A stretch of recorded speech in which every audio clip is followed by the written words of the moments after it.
Hi Jalaja. Hi ജോസേട്ടാ. എന്തൊക്കെയുണ്ട് വിശേഷം? നല്ല വിശേഷം, അടിപൊളിയായിട്ട് പോണു.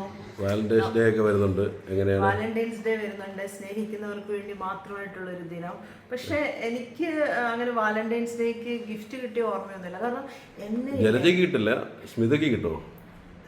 ജലജയ്ക്ക് കിട്ടൂല, ജലജനെ കുറച്ച് പേടിയായിരിക്കും ആൾക്കാർക്ക്.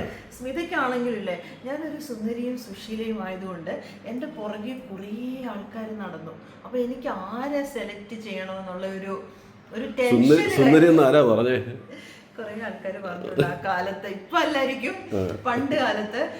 അപ്പൊ ഞാൻ മഹാരാഷ്ട്രയിലാണ് പഠിച്ചത്. ഞാനൊരു BSc നഴ്സാണ്. അപ്പോൾ അവിടുത്തെ ആൾക്കാർക്ക് മലയാളി എന്നൊക്കെ പറയുമ്പോൾ പൂച്ച കണ്ണും നല്ല വെളുത്ത നിറവുള്ള എന്നെ കണ്ടപ്പോൾ കുറച്ച് ഇഷ്ടം തോന്നി. അപ്പോൾ ഞാൻ നോക്കുമ്പോൾ ഒരു 3-4 പേര് എന്നെ കാണാൻ വേണ്ടി ഞാൻ ഹോസ്പിറ്റലിലേക്ക് പോകുമ്പോൾ ഇങ്ങനെ എനിക്ക് വേണ്ടി വെയിറ്റ് ചെയ്ത് നിൽക്കും. അവിടെ കുഞ്ഞു കുഞ്ഞു കടകളുണ്ട്, ടപ്രി എന്ന് പറയുന്നത്, അതിൻ്റെ ഫ്രണ്ടിൽ നിൽക്കും. അപ്പോൾ എനിക്ക് ആരെ സെലക്ട് ചെയ്യണമെന്ന് അറിയാണ്ടായിപ്പോയി. പക്ഷെ എന്നാലും എനിക്ക് ഹോസ്റ്റലിൽ വാലന്റൈൻസ് ഡേക്ക് കാർഡും പൂവുകളൊക്കെ കിട്ടാറുണ്ടായിരുന്നു. അത്രയും ധൈര്യമുണ്ടോ ഹോസ്റ്റലിനകത്ത് കൊണ്ടുവന്ന് പൂവൊക്കെ തരാൻ? അത് ഓരോരുത്തരുടെയൊക്കെ സെക്യൂരിറ്റിയിലൊക്കെ കൊടുത്തിട്ട് പോകും.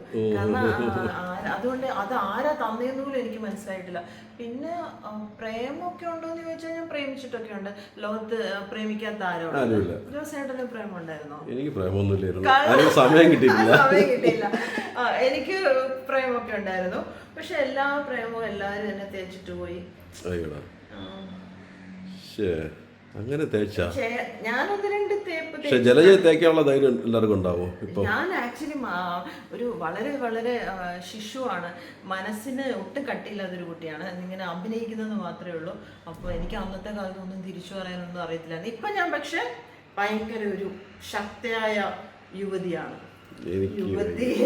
യുവതിയാണ്.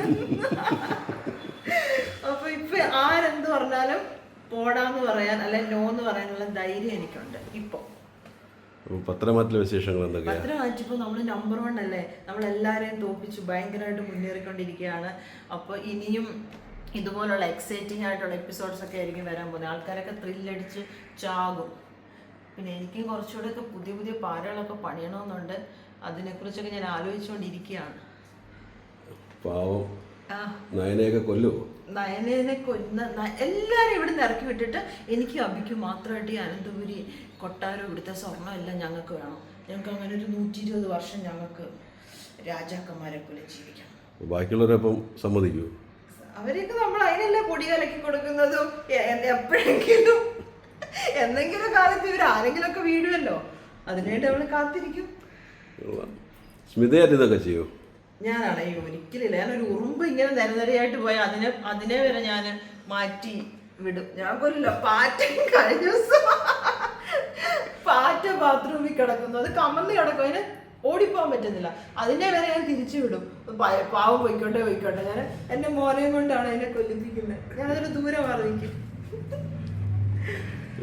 അങ്ങനത്തെ ആളാണ് ഞാൻ. അപ്പൊ എല്ലാവർക്കും എൻ്റെ ഹാപ്പി വാലന്റൈൻസ് ഡേ. നമുക്ക് ഒരു ദിവസം മാത്രമല്ല, ജീവിതകാലം മുഴുവൻ പ്രണയിക്കണം. പ്രണയം ഇല്ലെങ്കിൽ പിന്നെ എന്താണ്? നമ്മളൊരു നല്ല പാട്ട് കേട്ടാൽ, യാത്ര ചെയ്താൽ, ഇതൊക്കെ ആസ്വദിക്കണമെങ്കിൽ മനസ്സിൽ പ്രണയം വേണം. എല്ലാത്തിനും. ഇപ്പോൾ ഒരു പ്രത്യേക ഒരാളോടല്ല പ്രണയം, എല്ലാത്തിനോടും പ്രണയം വേണം.